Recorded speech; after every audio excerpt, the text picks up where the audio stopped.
And we are live. What's going on, YouTube? It's your boy, Billy Rowe. Today is Wednesday, so you know what that means. It's time for the Wednesday Word. That's Wednesday Word. Welcome, welcome, welcome. So tonight's topic, initially last week, I actually said this topic was going to be something else. I said it was going to be starting anew. However, I decided to change the name of the topic to going back to the drawing board or back to the drawing board, whatever it may be. And I kind of in between on what I want the topic to be, but we're gonna finalize it right now. Tonight's topic is back to the drawing board. As always, with the first row Wednesday word, I like to kind of say what I mean by the topic. So what do I mean by the topic of back to the drawing board or going back to the drawing board?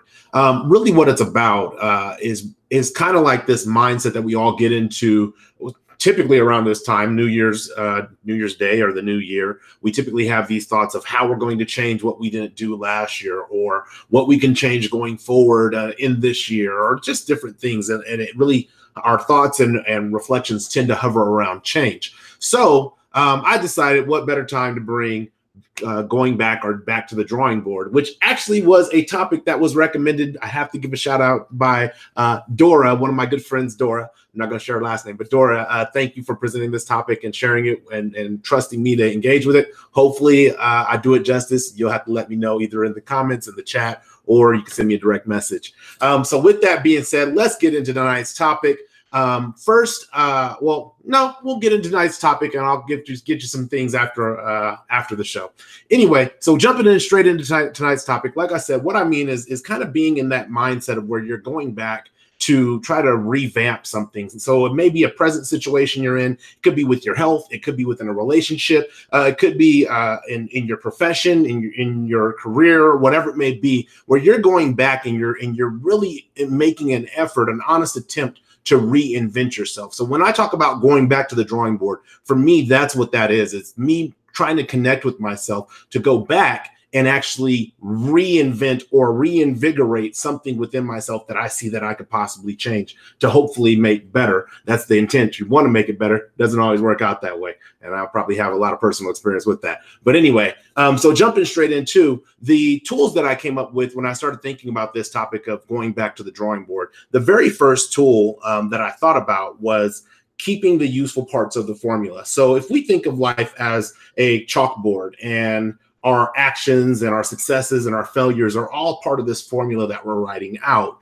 At some point, you may find down the road, oh man, I made a mistake 3 steps ago.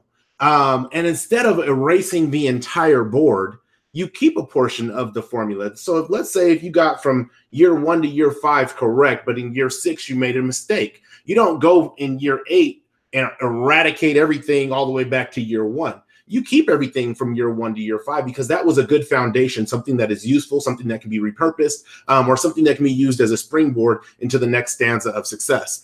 So you go back to where the error actually exists. And this is why in mathematics, they typically have you show your work. So when you make an error, or if you get the wrong calculation from the equation, you're able to go back and see where you made that error and begin to repair the problem from there instead of going all the way back. You find out where you made the error at. Now you're aware, oh, it's a negative instead of a positive, or a positive instead of a negative. And then you're able to move forward with the problem. And more than likely, as long as you don't make the same error or another error along the way, you'll come out to the right solution at the end of that. And so that's what that going back to the drawing board is really about, is understanding that you're going to have a formula that you're using. In this case, the formula is our life, the day in, day out things that we do. And then we're going to make mistakes because we're human. And when you make those mistakes, be willing to go back and assess the formula before you erase the whole board and say, forget it. Just like when you're a kid in kindergarten or in preschool and you're learning to tie your shoe, you don't say, I can't do this and throw the shoe away. I can't do this. You might throw the shoe to the side for a minute, but then you come back to it and you work through the knots and you work through the bunny hole and the rabbits and all that stuff that they teach you how to tie your shoe. So that's the first tool that I came up with, was keeping the useful parts of the formula. Also, that doesn't mean that you don't throw things away. That's why I said the useful parts of the formula. Sometimes what we'll tend to do is hold on to the useless parts of the formula, or the useless relationships, or the useless information, or the useless thoughts that we have and stories that we're telling ourselves. Sometimes we'll hold on to those things and not hold on to the useful things. And that actually sets us back even further when we get to the drawing board. You get to a chalkboard and you realize you don't have chalk. You get to a chalkboard and you realize you've been writing with paint and you can't erase anything. So make sure you do throw away the parts that are not useful of the formula. And that's kind of like a personal assessment you'll have to make there. So that's the first tool that I came up with when I started thinking about this topic. The second tool that I came up with was avoid emotional restarts and know why you started anew in the first place. So know why you're restarting in the first place. The reason I say avoid emotional restarts is kind of going back to that chalkboard methodology where, you know, emotionally when we're frustrated and emotionally when we're hurt or we feel rejected or we feel like we're in love or whatever it may be, we'll tend to not make the best logical decisions. And not saying that all decisions have to be logical. Some decisions can be emotional, but when it comes to something as a decision as big as starting over and starting anew and going back to the drawing board and saying, this is what I'm going to now do, you don't want to typically start or come from a place of emotion, because sometimes what that'll do is it'll cause you to be a little more reckless or take a few more gambles than you would normally take. So I say avoid being emotional because I don't want you to kind of go into this, oh, well, it's a new year, so let's wipe the slate clean. And then you just blow everybody away. Like, oh, you know, I don't want these friends and I don't want these relationships. And the next thing you know, you're all alone. Now, if you need to be all alone, I'm not saying don't be all alone. However, in an emotional state, you'll start eliminating people who are actually supporters of you and want the best for you and are going to stand by your side during your times of tribulations, during your times of being depressed, during your times of success. They're going to stand by your side during the good and the bad. And you don't want to emotionally get rid of those people because you're throwing the baby out with the bathwater. So try to avoid emotional restarts. Our emotions have this way of leading us to these places where we abruptly restart. Like it's almost like if you're on a computer and you're typing away and then that what we call the blue screen of death comes popping up and it's like, oh, well, I was in the middle of some things and I didn't save anything. So now I've lost all of that. I lost all of that quality, all the quality work that I've done. You don't want to lose all the quality people because you had an emotional restart. Your blue screen comes up and now you just crash everything and then you bring it back in later. So that's the second tool is try to avoid emotional restarts. Also, keep a good grasp on why you're starting. What's the reason for your start? And this will kind of play part in the next tool, but definitely you have to know your why. When we're experiencing life, really almost in any area, if you're not in touch with what your why is, what your drive is, what your passion is, then it's going to be hard during the difficult times to stay on that course, even if it is the right course for you. So that's the second tool. The third tool that I came up with when I was thinking about this topic was that you have to fight the urge to run back to the known. I recommend you choose to fight the urge to run back to the known. That known is really just the comfort zone. It's what we know. It's what's familiar to us. There's nothing really in that zone for us to fear because all the fears that we had when we were initially going into the zone have been conquered, or we have settled and allowed ourselves to be comfortable with those fears. So it's like, whatever. It just is what it is. I used to say that myself all the time. It is what it is. No, it is what you allow it to be. It is what you choose for it to be. However, it is not just is. So make sure you fight that urge to run back to the known. It's something that I struggle with myself, within myself as well, where, you know, I start succeeding actually in going back to the drawing board and getting some new concepts out, or whether it's via YouTube on the First Row channel or in my own personal life or in my professional life or with my family life, whatever it may be. I'll get into a new rhythm and start doubting that rhythm because it's actually working. And then I'll be like, well, maybe I should just go back to where I was at. And then I get back over to where I'm at. And I'm like, man, why did I go back? That's an emotional restart. And sometimes you don't realize that your emotional restart can actually be an emotional restart picking back up something that you already set down because it didn't work the first time. So that's the third tool that I came up with when I was thinking about this topic. And so then for the fourth and the final tool that I came up with for this particular topic is understand the interim. And the word interim is like the in-between, the middle space between point A and point B is the interim. All that space in between is the interim. And so understanding that, what it does is it allows you to not feel so much pressure to jump from level 1 to level 2, because what you're able to realize and what you understand is that, yeah, I might be going from level 1 to level 2, but however, there's a journey in between those two steps. And so I might be at level 1.1 today, and then next year I might be at level 1.5. However, I haven't quite made it to level 2. If you understand the interim, that will actually help you, and it'll help assist you to keep you from running back to what you already know, to what you're already comfortable with, and actually go back to the drawing board and present something new, or draw up something new, draft up something new for you to try to pursue another avenue, or hopefully a better avenue of overall life success. So that is something that's really important. Also, with the interim, I actually put it here in bold. I said sometimes the interim is not temporary. That is important to know. Sometimes there's certain aspects of our growth that are going to be continual. They won't have a set location to reach. They might have a couple of milestones in between. However, you may never arrive there. That is what I look to do with the First Row channel, is to create growth. However, I'm not trying to create to a specific point of growth in just myself, and not just a specific point of growth in other people. I'm looking at creating growth and promoting growth. And as we grow, growth grows. So we'll always be working towards that. So that interim is not something that's temporary. And then some choose you have to realize that some people in their initial formula will choose to write with permanent ink, and some choices you can't undo. I mean, that's just the reality of life. There's some choices that we can make that will jeopardize our lives indefinitely. Whether that's something with our health, whether that is something with our freedom. I actually just got something in the mail today where it was in regards to, long story short, when I was, I think 18, 19 or 20, I worked for a bank. The bank got robbed at gunpoint. The person got caught, person went to prison. That was about 17 years ago that this person went to prison. And now I'm getting a note 17 years later saying, hey, this person's getting ready to be released. We just wanted to give you a heads up. 17 years of your life you can't go back and get. So realize when you're writing out your formula, do your best to write it out in pencil. And if you're going to write something in ink, make sure it's something that you are willing to live with for the rest of your life.